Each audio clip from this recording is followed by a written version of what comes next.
Ich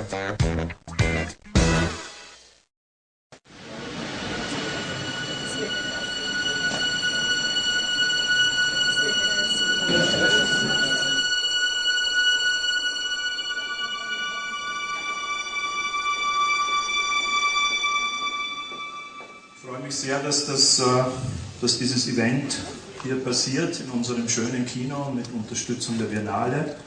Please join us in welcoming to Vienna the great David Lynch.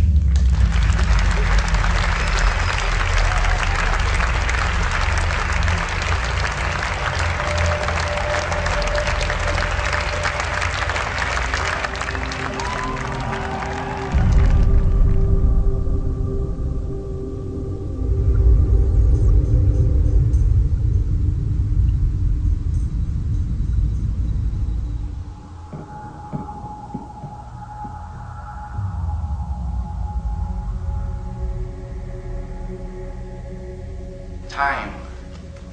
Time is the most fantastic thing. They say time is a conception to measure eternity. It's interesting to think about time. You can go forwards and backwards in cinema, and cinema, I always say, is sound and picture moving together in time. So this thing of how fast or slow it goes, it's so much like music in many ways. And when things are introduced, when they come back, and just the flow of time is the thing that cinema works with. And that's something I think about. But all this thinking is based on the ideas that come. So if an idea comes and it has something to do with, when you get an idea, you see it, you feel it, you hear it, and it indicates how to go. And you can fall in love with these ideas for the idea, and you can also fall in love for the way cinema could translate that idea. And whenever you're going along translating the idea, you're feeling that idea, and it indicates the speed, sometimes very, very fast and violent, sometimes very, very slow. It indicates the loud and the soft, to get it to feel correct based on the idea. So the ideas come, and I'll tell you, I say what I was just saying this morning about Blue Velvet. For instance, Blue Velvet, I was going along, zero ideas. And I happened to listen once again to Bobby Vinton's version of the song Blue Velvet, a song that I didn't particularly care for when it first came out. But on hearing it again, a mood comes from it. It holds some kind of promise, but I don't know what it is. I just say I'm gravitating to this song, there's something in there. The next thing came along was just a mental image of red lips and green lawns at night.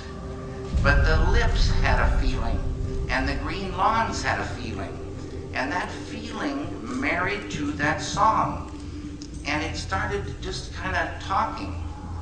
And the next thing I know, popping into my mind, is an ear crawling with ants, severed in a vacant lot, and a man finding it. And it goes like that. It just goes like that. One thing hooks to another, and a thing starts forming. And then one day there's the finished script, which is a blueprint for the film. It's not the film, it's a blueprint. And you translate that. Roy Orbison, the Big O. I grew up in the 50s, and I loved Roy Orbison then. I was in a cab with Kyle MacLachlan, and we were going through Central Park. We just had a rehearsal with Isabella Rossellini, and we were headed to the airport to go to Wilmington, North Carolina, where Dino had a studio. Going through Central Park, on the cab radio came the song Crying.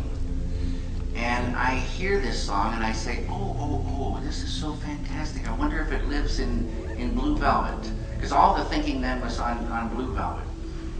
And I got down to Wilmington, got Roy Orbison's greatest hits, started listening to it.